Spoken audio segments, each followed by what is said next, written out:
Good afternoon, everybody, and welcome back into the Nexus Gaming Series. We have Division D Southwest. In the blue, we have got YavapaiSwimsBack with some random letters before that I'm not going to even try. We got our blue team here. We got Shansabi going to be on the Genji. I'm sure that's murdered.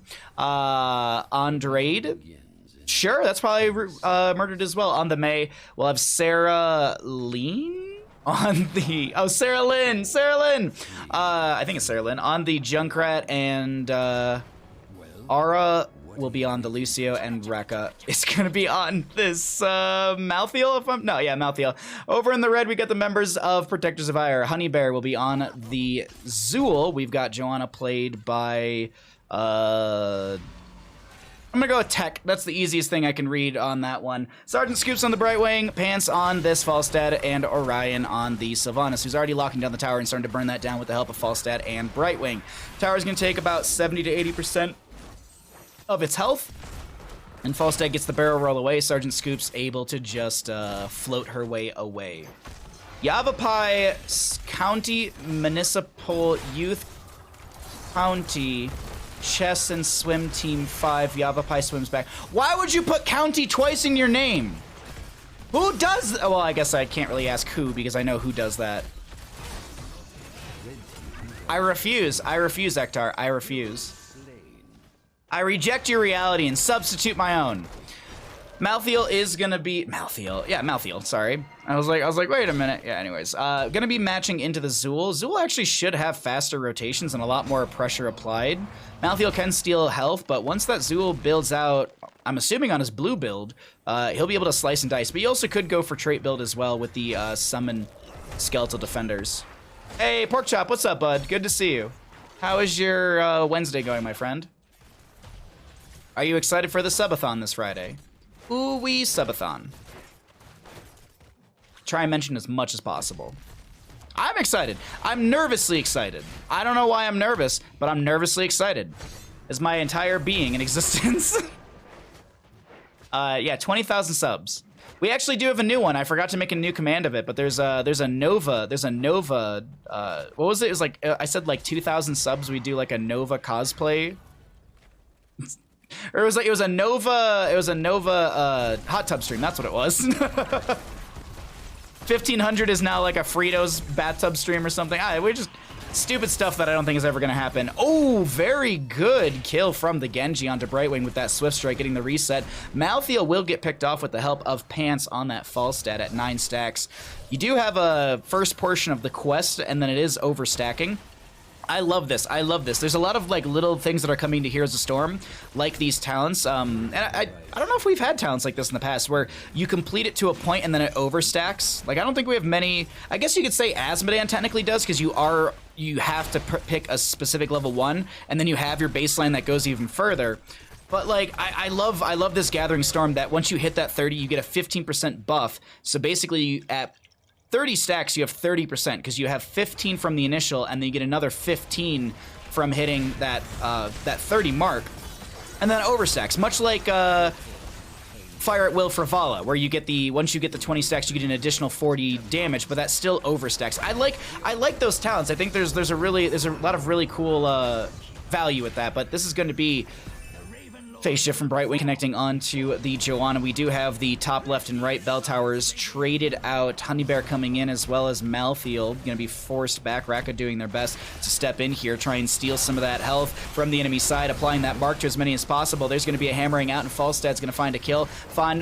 Trade onto the Zool, but Malthael does fall. It's a back and forth. It's a double kill for either team. A trade, if you will, as Orion's blasted over the wall. Haunting Waves back into this engagement with Genji trying to get onto this Brightwing. Won't work out, and a few of the Yavapai members are going to be forced back as they are very low on HP, and the last shot from the triple altar phase will rush or fall into the side of Yavapai. Illidan has had... Oh, you're right. Yeah, you're right. Yeah, Unending Hatred works that way. You're right.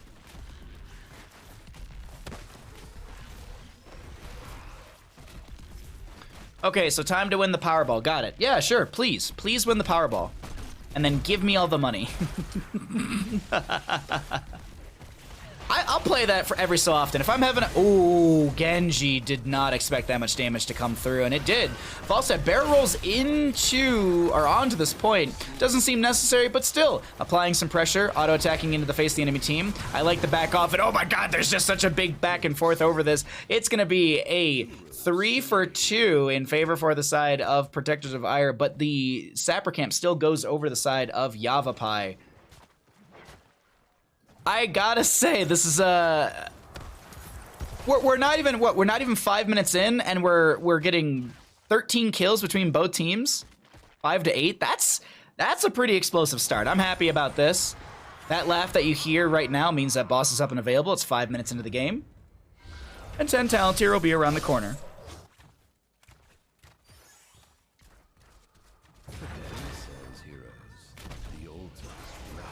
Also, on the note of the bathtub stream, we gotta hit the hot tub stream first, okay?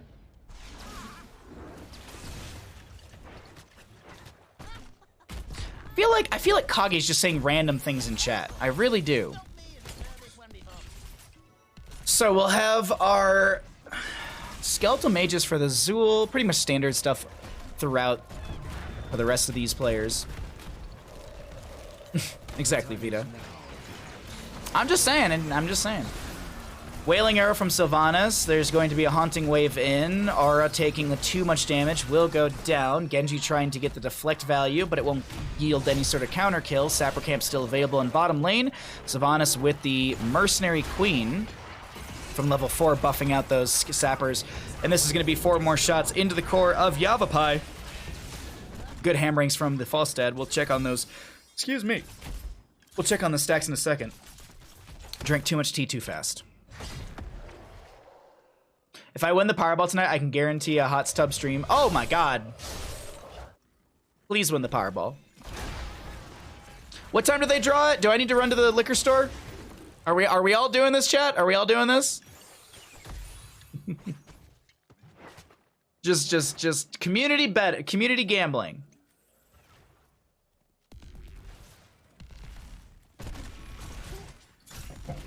Alrighty. Hey, Cookie, what's up, bud? Hope you're having a good day.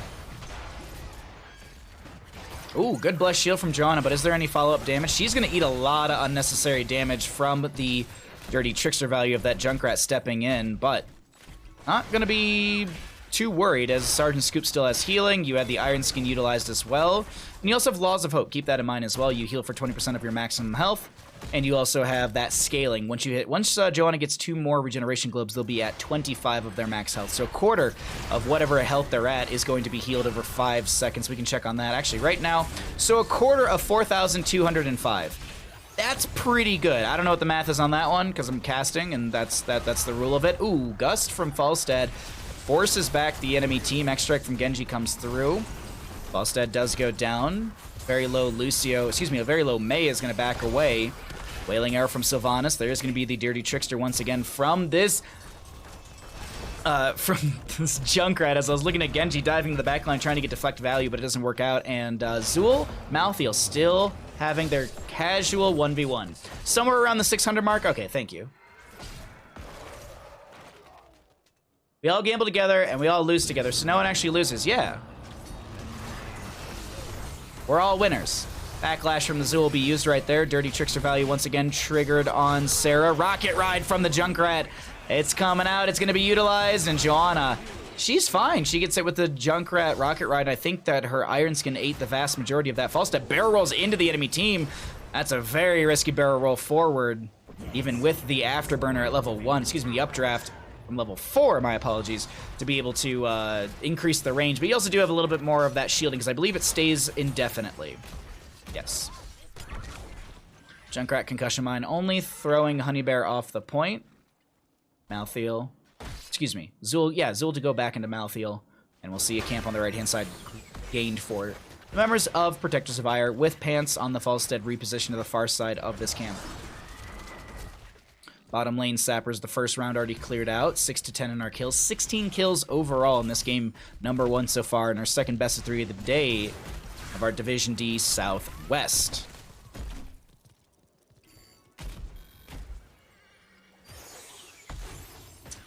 inflicted by streaming effect minus 90% math ability. Yep. Outside of stream, I'm a mathematical genius. Flesh shield from the Johanna will come out. That's gonna lock down a couple members for a second. Avalanche from the Mei forces back the Sylvanas and Falstad. Raka coming in to try and make a play here, but can the Johanna get away? Last Rites will confirm the last amount of damage necessary, and that'll be a stack onto Last Rites for this Malthael. First of, I believe, 10 that he can get. He can get 10 stacks. Yeah. I've been watching, sorry, this is a tangent. Well, not really, but anyways, I'm gonna blame Ace because he said the status effect stuff. I've been watching so much Darkest Dungeon, and apparently they're making a second one, so maybe when the second one comes out, maybe we'll play that. Granted, though, it's like early access 2021, so I feel like it's not gonna be released till 2022. But on that same note, we're not too far away from 2022. If you really think about it, we're like... Anyways, it just surprisingly, we're already approaching the winter. Well, fall, I guess you could say. Ooh, Pants comes in. That's a very aggressive fly in. Barrel rolls away with that updraft. Huge blessed shield from the Johanna. Can Sylvanas and Falstad find the damage necessary to find a kill here? Or is this going to be Malthael cleaning up? Gust coming out. Falstad finds the hammering, but he goes down to the Genji. A little bit of Junkrat. Dirty Trickster value once again. And it seems like our objective phase is going over to the side of Yavapai. Channel from the Mei comes through, and this will be channel from the Malthael as well. 8 shots into the right side core to equalize the game. I'm just being rained on by blame here. Never expected it from... No, it's just like you said, the way you phrased it, I was like, man, that makes me think of Darkest Dungeon. I wouldn't mind giving that a shot when the new game comes out. I feel like it'd be fun. Like, I enjoy watching the game. I feel like it'd be fun to play. There are some games that I just enjoy watching purely. Like Hunt Showdown. Like Eloquent Bambi is a phenomenal streamer, and I don't even own Hunt Showdown, and I'll watch that. It's one of the few games that I very much enjoy watching. But it's also the streamer that makes the game too. Alrighty, 24-20 in our core HP, 16 up on both sides. And game one, Towers of Doom, looking pretty equal, but maybe a comeback potential for the side of Yavapai, who are slowly building what is looking to be a turnaround here, if you will. They were down in the first half of the game, but since level 13-16 area, it's been looking better and better for this Yavapai crew. Now, I'm very confused as to why they're clearing the... Okay, no, okay. Sorry, I thought the Sapper Camp wasn't gained by either side. Sorry, I couldn't even... Okay, I couldn't read it. I thought the Sapper Camp was actually unclaimed. I'm like, why are they clearing it so far away? How did they leash it so far? They didn't leash it so far. I'm just dumb. So that little bit of an advantage I was giving praise about is going to start falling away. That one Sapper will be cleared out, but 3 more are coming through the lane. Junkrat forced away. 1, 2, 3 Sappers over the wall. Triple Altar Phase coming up here. It's looking good for the side of Protector of Aiur, but we should be able to see a trade in some of these bell towers. We should at least see the top left go over the side of Yavapai. Bottom lane will be over here to the side of Protectors of Aiur. I feel like Brightwing's waiting for the phase shift up to Zul. No, okay, so yeah, Brightwing will be able to use phase shift to jump to the Zul if necessary. Did I not select the Brightwing? There we go. Okay, she does have that. A little bit of a scuffle actually breaking out. Malthael goes for the right side, but there's no backup from the friendly team, and that will be a Malthael going down a little too far forward. I think there might have been miscommunication in comms as to the aggression levels of going to this right side. A conversation Grubby and I have had quite a bit on CCL is whether or not you engage on this right-hand side. Grubby, who plays in Master, Grandmaster, Diamond area consistently, even he is saying it's not worth it. Those right sides are very rare. Now, if you were to wipe the enemy team and you have the advantage on the map, the death timers are long, sure, absolutely, in that situation. But in these moments where you were 5v5, I just don't think it's worthwhile. And even with the Brightwing showing in bottom, the assumption should be she's got the phase shift available to jump up here, and this is not a 4v5 in our favor. This is going to be a 5v5 that we can't win on the enemy side of the map. So just considerations for your own games as well. Now, we do have a chase on a Honey Bear, but he should be fine. Has backlash, I would assume, off of cooldown. Pops the Skeleton Mages. Mei comes in. Phase shift from Brightwing. X-Strike from the Genji. Junkrat goes for the Rocket Ride. Everything being thrown onto Honey Bear. Did Honey Bear consider stepping back into that damage? I don't know why. Mid lane fort, though, does fall Malthael. One auto would be enough, but it's not going to be found. Was Bless Shield up? No, not for 50 seconds. That means that it was actually utilized to try and initially get that Malthael. Barrage is possible. If Zul's able to push up this top lane, they could get the consistent barrage. But what the game plan is for the side of Protectors of Aiur, they are looking for sappers through bottom lane.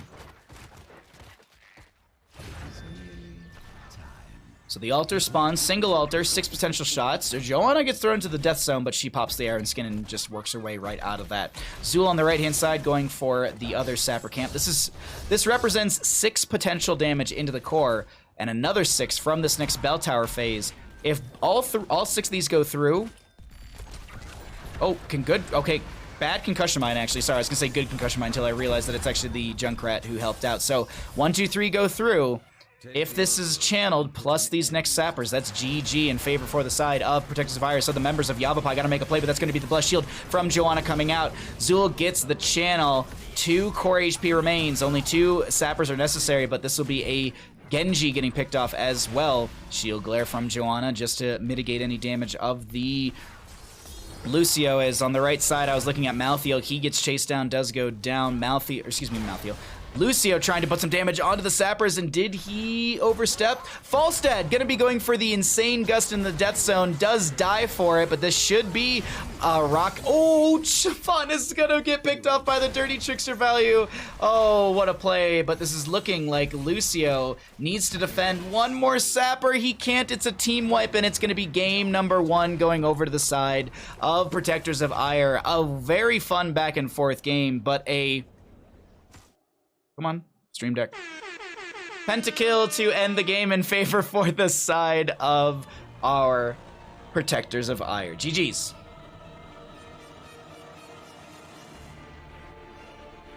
What a good game 1.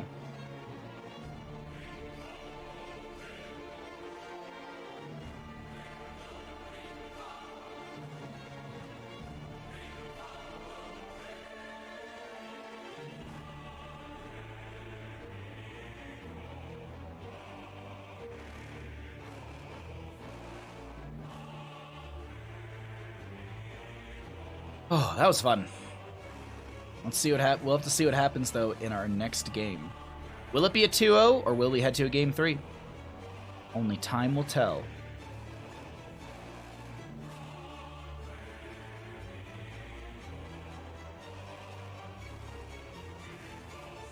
I've got Teenage Mutant Ninja Turtles stuck in my head. It's not a bad thing, just wanted to let you know, chat. That's all. If in case you were wondering,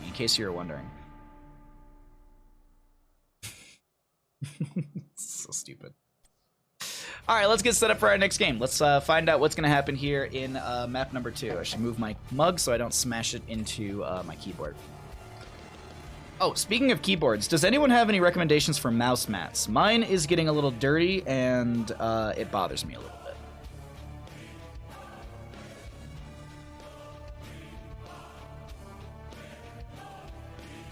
I mean... Pork Chop, I know you want it, so let me just, Pork Chop, this is what you want, right? HyperX Fury XL. Are you saying that because you work for them?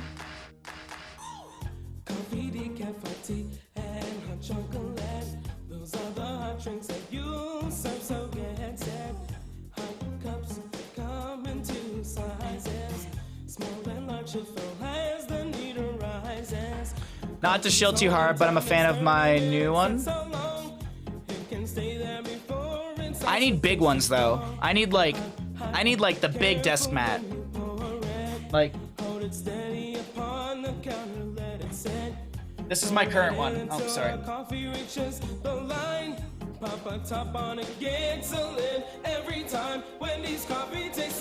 So this is my current one, and there's a lot of wrist, a lot of me just doing a lot of this. Yeah, like this one, it's gigantic. It goes my entire desk almost.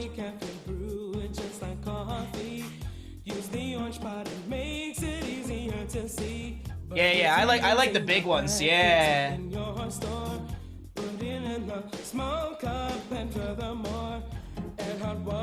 Not sponsored, partnered, or affiliate. It's what I use. So, can you get me sponsored? I do the same thing to Hostel all the time. Oh, this isn't even available on Amazon. I can't give Bezos my money.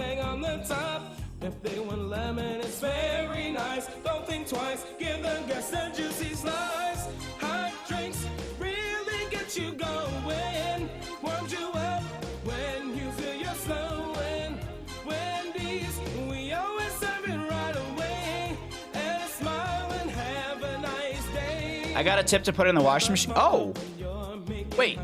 Can you legit wash desk mat? I'm dumb. Like, can I wash desk mats? Could I just wash this? Would it actually? Could I wash this? It's the Kagiri Yeet desk mat. I love it. I keep ruining it because I'm a dirty boy. I installed a keyboard tray as the same dimension as my new desk mat.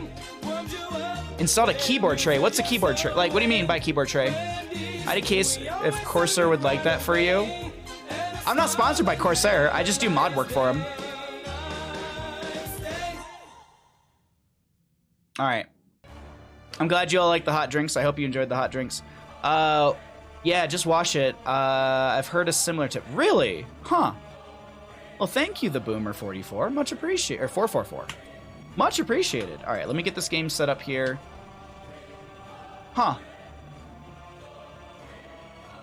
I hand washed mine when I spilled White Claw on it. Did you lift up the desk mat and like funnel the White Claw into your mouth?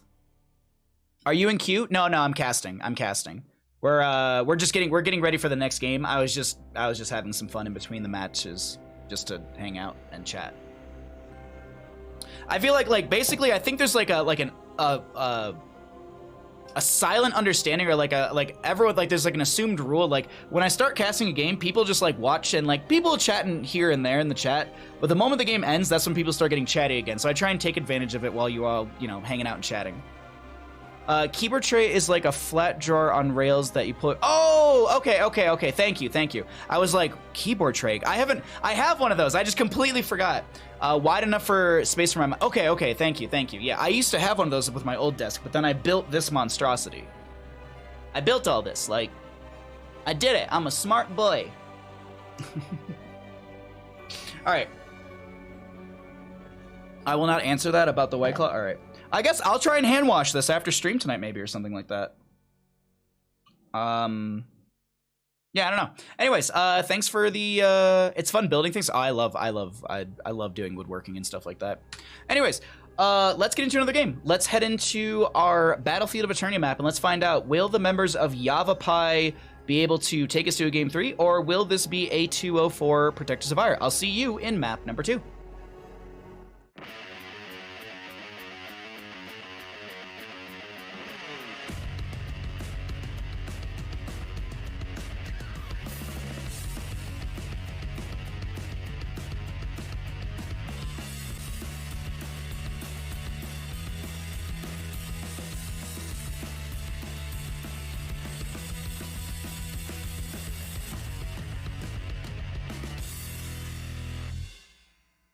Welcome back, ladies and gentlemen, into the Nexus Gaming Series Division D Southeast. We've got the members of YavapaiSwimsBack on the left-hand side with Aura on the Anduin. Excuse me. We'll have Raka on the Sonya. We'll see Shansh on the Li Ming. We'll have our Sarah Lynn, I think is how you say that one, on the Junkrat, and 100. Sure. On the Muradin. Sorry for murdering your names. Welcome to my stream. Over in the red, we have the members of Protector of Aiur. Honey Bear on the Artanis. We'll see Pants on the Tassadar. Tech, or I know people like Tech. I don't know. Sure. We'll be on the May. We'll see Sergeant Scoops on the Brightwing and Orion on that Vala. Why can't y'all just have simple names like Bahamut? Actually, you know what? A lot of people are always like, Bahamut? Bahamut? Is that how I say your name? And I'm like, interesting. I don't mind though. I don't really care. Do we have gambles today? Maybe we'll do a gamble for the next best of 3. How about that? I haven't been doing gambles. I just completely forgot about them. But maybe we'll do a gamble for the next best of 3. We'll do some gambles for Dead by Daylight as well. Nice multi-shot, and that will be First blood. Going over the side of Protector of Aiur. Soy Latino, thank you for the follow. Glad you're enjoying the content. Baz and sheep. Easy names like mine. Ashenmore is easy. Ashenmore is easy. And so you can even shorten it to Ashen. Best names are Korean StarCraft 2 pro names. I do not know any off the top of my head I could relate to. Hey, Rob Dog, what's up, bud? Bahamut is the smart boy and Bandit's the good boy. I think Bandit's the smart and good boy. I'm just here.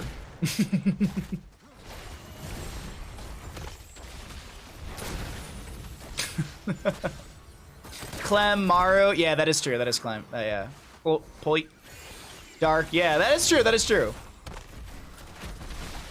No Phoenix being played. Don't cast them again, Baha. Wait, Meebus, what? Also, hi, Mel. Hi, Meebus. Good to see you all. Orion gets chunked for quite a bit from that Li Ming Arcane Orb. Murden did go into the Perfect Storm at level 1, building up those building up that Stormbolt damage with auto attacks into the enemy members. It has been changed since our most recent patch. It's based off of autos into enemies, not Stormbolts, since you do have the baseline. Oh, no way. Okay. I was about to say, that blind with the snowball was so good from Mei, but Junkrat comes through with a frag launcher grenade, and those are considered ability power, so that is going to be able to splash through and find that kill into Mei.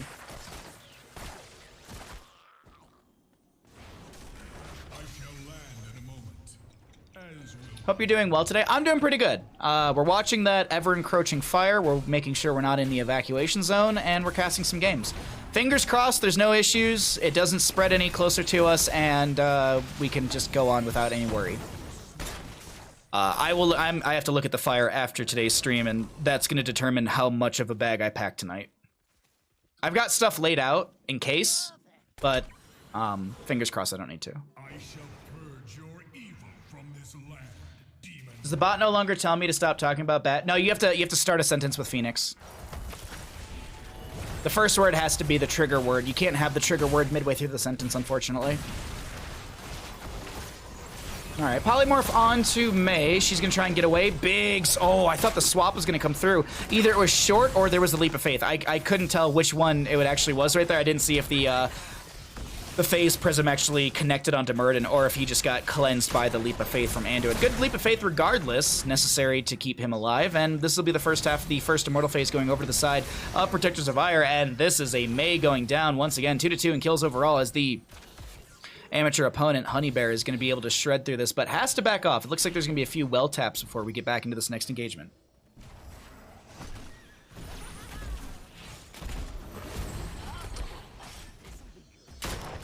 You did? Oh, it might have been on cooldown or something like that. I don't know. It just worked for Meebus.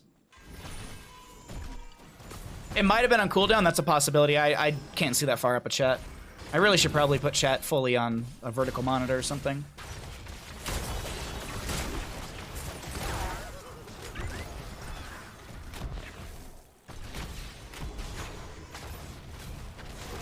I'm waiting. Sergeant Scoops is taking a lot of damage here. There will be no stun, actually, from the Immortal. We do have Sonya on the left-hand side racing. Swap from Artanis will connect on to Anduin. He's the target of Artanis. Is getting chunked, but not going to get bursted down. Artanis going for the Blade Dash here. Oh, wait. Was there a swap right there? I have no idea what I just saw.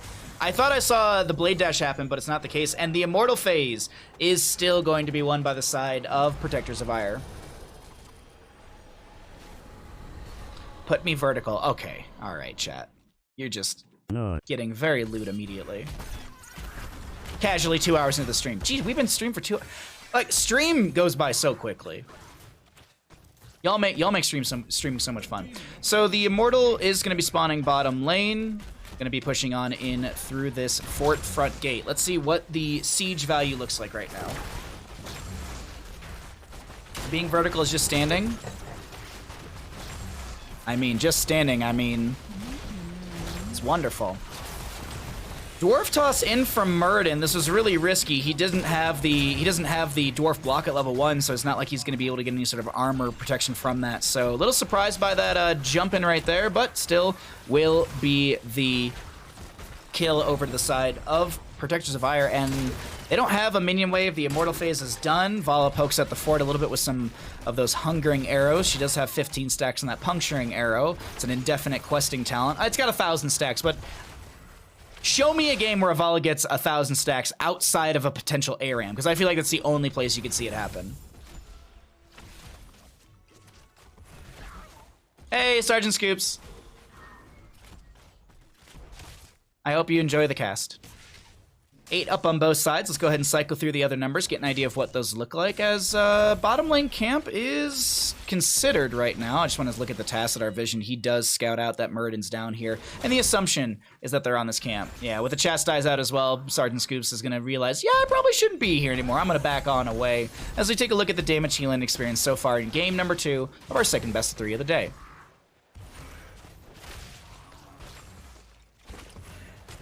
I saw one get to 108 Q stacks, but that was the highest. Yeah, I want to say I've seen like 100 plus stacks on a Vala, which is insane because that scaling, it's 7 damage per stack. So you get to 100, that's 700 damage. Plus your baseline scaling, plus a lot of other things. And then you go into Acrobat or level, Acrobat at level 20, and you can get like 4 shots out. So you're dealing a stupid amount of damage. You're dealing like over 3,000 damage.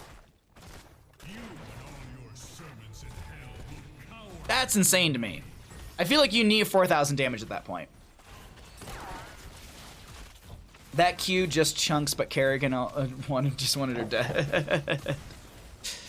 So the race is going to come out from both sides. It's pretty close actually between the two teams. There's roughly, what, like 57 HP difference between the two Immortals right now? That's really, really close. Actually, a little bit different than that. Still, we're rounding. We're rounding. It's over 9,000. Unfortunately not. Swap from the Artanis, Black Hole from this Tassadar. Honeybear trying to get into the backline. There's going to be a...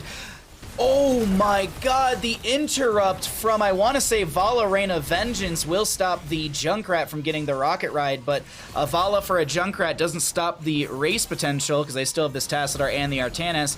Murden Dwarf tosses in, Stormbolt to the face, leap in from the Sonya, and that is going to be Tassadar going down. Reset for the Li Ming as they chase in onto this Mei. Can there be another kill found? Big ball thrown from the Li Ming, but she blinks back to back away.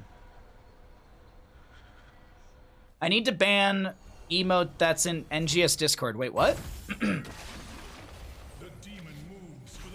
I'll go hide now from Butcher. No, you're fine. You're fine.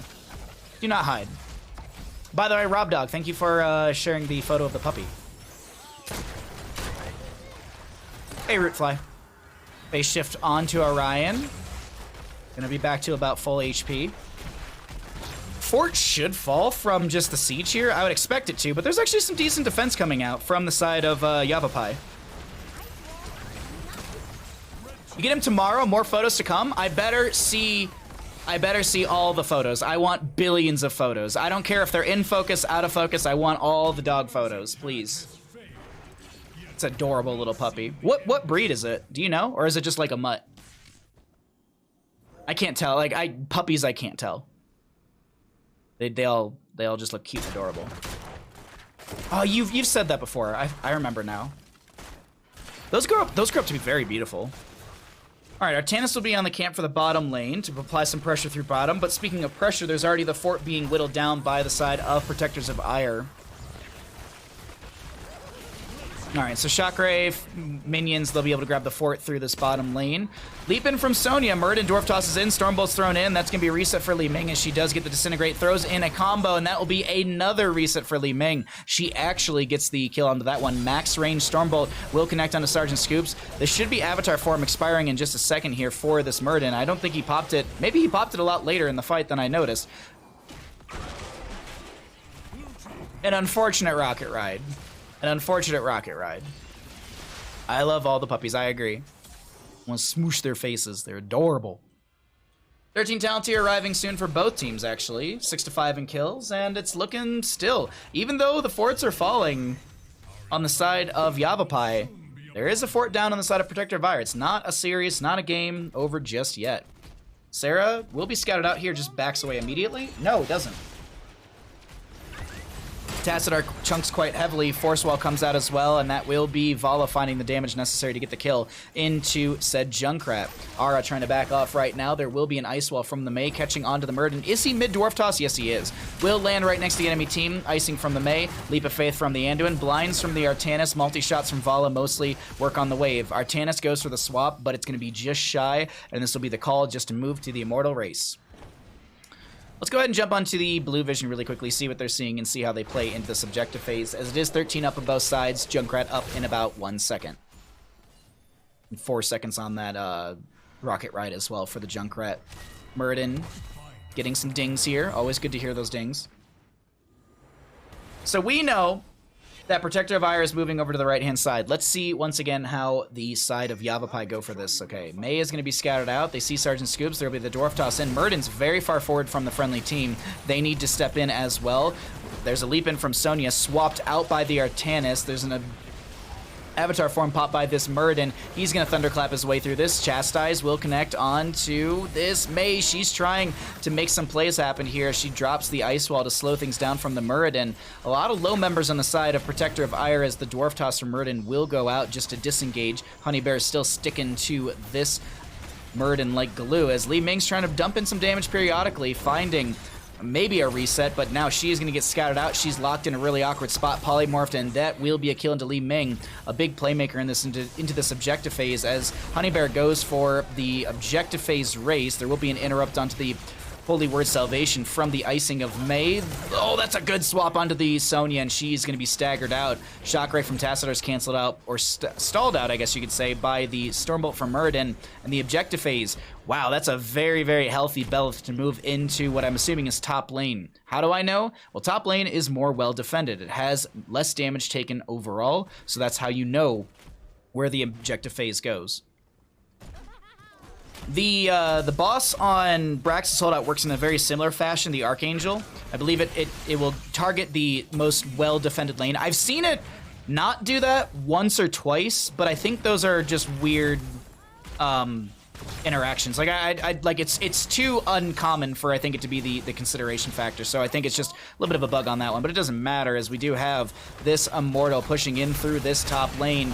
What value can they bring to the table? Honey Bear stepping in. There's a lot of damage onto Anduin. He's going to get Blade dashed on. Blade doshed on?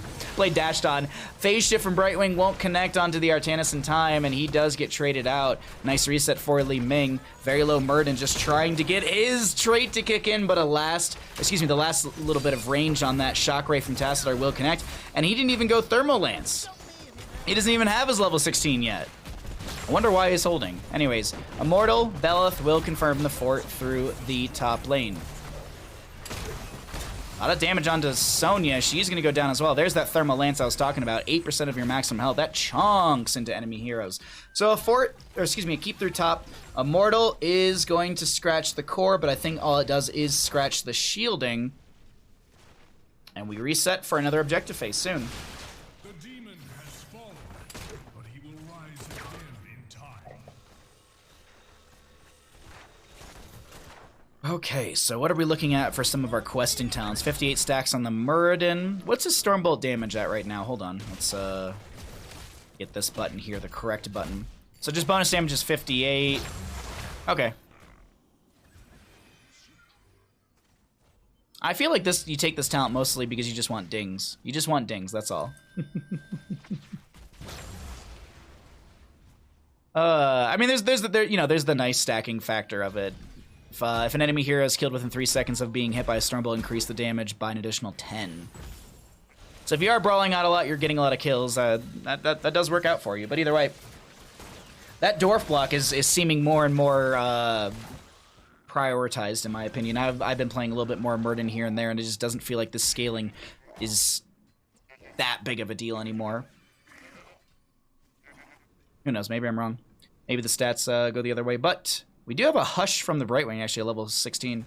Enemies, heroes hit by the center of Arcane Flare Are silenced by 1 second and deal 25% less damage for 3 seconds. Usually this is paired into Dream Shot, but Unstable Anomaly is also great as well. Increase Polymorph slow by 15. Upon expiration, Polymorph deals damage to nearby enemy heroes equal to 2% of their maximum health. Sonya Murden going to take a lot, not a lot, but they'll take some splash damage from that. Swap from Artanis will connect onto this Junkrat. There will be a line from Honeybear. He's very low. Phase shift comes through from the Brightwing, and this Artanis is going to be A-okay. He is fine. Honeybear able to back away, but actually no, it's going to be a re-engage onto the Murden. Now Murden is going to be in an awkward spot. He gets the Leap of Faith from Anduin. Protection onto Junkrat gets him the ability to get the Rocket Ride out in time. Honeybear takes the full damage of that, but oh, I was thinking that the Immortal was going to be able to get the stun, and Murden Dwarf tosses in, but he's going to get outplayed, and this will be a double kill in totality for the side of Protector of Aiur, as Honeybear with that amateur opponent starts to slash his way through this Immortal phase. Let's go ahead and check out some APM chat. How about that? Alva, thank you for the raid. Much appreciated, my friend. I hope you had a good stream. Let's see what you're up to. Oh, thank you so much, Trainwreck. I appreciate it. Thank you, Ashmantle. Thank you for the shoutouts. You're playing Heroes of Storm. Thank you for the raid. I hope you had a good stream, my friend. I hope your quick matches were easy and your Storm Leagues were full of points for you and none for the enemy. Heck the enemy. Thank you, friend. So Immortal to go into bottom lane. Why, chat? Because it's the more well-defended lane. Of course, you knew that answer. We talked about it earlier. Swap from Artanis is attempted, but it's not going to connect as we pull back the talents just to see what we have going on for us here. Ice Wall from Mei comes out, but it's not going to connect onto anyone. Belith moving in through bottom lane, that red Immortal. Vala looking for a multi-shot, or excuse me, a Hungering Arrow. Leap in from Sonya, that's a good double leap. Vala gets shredded, that's a reset for Li Ming. Black Hole from the Tassadar is sending up a lot of damage right now, and Sonya is traded out. Murden Dwarf tosses into the enemy team face, get big piercing Stormbolt, and that will be the Artanis going down. A very well-defended top lane. I'm not sure why the side of Protector of Aiur went for a top lane push when they could have gone for the Immortal. The split pressure does allow the Immortal to siege in, but I feel like they could have sieged in with the Immortal, having a little bit of that AoE value, a little bit more, well, just an extra body to deal damage and zone back the enemy team. So an unfortunate series of events for the side of Protector of Aiur, and we're looking at the keep in bottom lane. Should go down here. How's everyone doing? I'm doing wonderful. It's been really, really fun today so far casting. I had a sick Tyrande game just now, but my team only took camps during our curse. Oh no, the worst! The worst, I know that feeling. I played a little bit of quick match yesterday before Storm League, and it was like, why are we getting this camp? We need to go end the game. We got like kills, and yeah. Baha sounded like a primary school teacher for a second. I'm here to educate. Call me, Mr. Baha. I'm subbing in.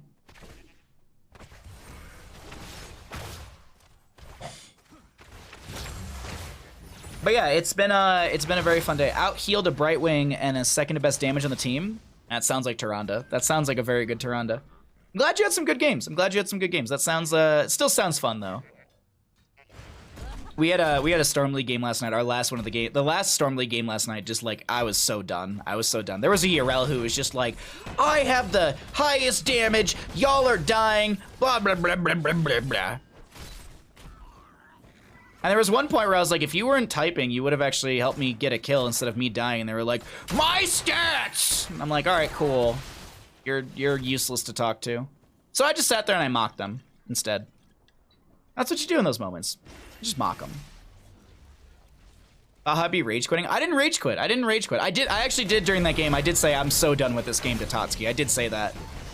I did get a little testy last night, but I just felt like I couldn't do anything. I felt like I was playing so bad. Leaping from Sonya into the backline. Junkrat will go down. I think he tried to use Rocket Ride. Yeah, I did hear that noise as it is on a 3 to 4 second cooldown. Very low Murden. He's going to get slowed by the icing of Mei. Polymorph comes through, and the Vala finds the sustained damage. This is looking like you could rush towards core and end game, and I think that's exactly what the side of Protector of Aiur is doing. They're not going to be like my quick match teammates who are like, I think now's a good time to get the objective phase as it spawns there. Oh no, we have a camp pushing bottom. No, this is when you say, look at the death timers on the opposing side. Let's go to core. Let's end the game. Blue team's core is under attack. My massive stats are bigger than yours. It puts you to shame. Phoenix probably. Well, yeah, Phoenix players are very up their own butts. I would agree. Yes, absolutely.